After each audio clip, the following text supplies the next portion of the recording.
Welcome to your Cyber Tips Explainer, where we make everyday people understand the cyber world around us. Ever wondered why grocery store shelves just suddenly go empty? The answer might not be in the store. Let's talk about an invisible giant, UNFI. You might not know them, but they stock your favorite stores.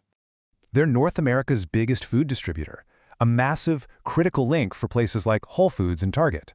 And on June 5, 2025, that critical link was attacked. Hackers were in their systems.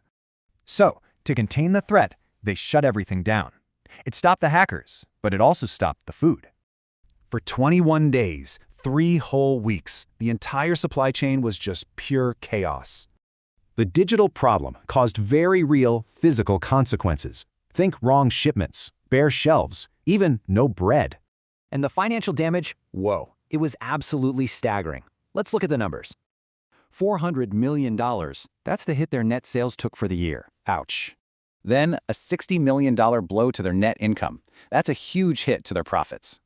And get this, $20 million just on pen and paper workarounds to keep goods moving.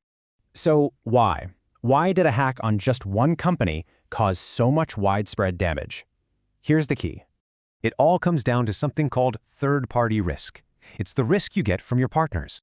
Think about it like this. Your security can be a fortress, but what if your partner has a gap?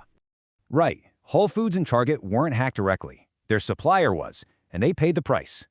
Which just proves your security is only as strong as the weakest link in your supply chain. Binge on our playlists on a watch marathon to become a cybersecurity expert. Subscribe to this channel, like and share this video with someone you deeply care about to have a foolproof cyber defense.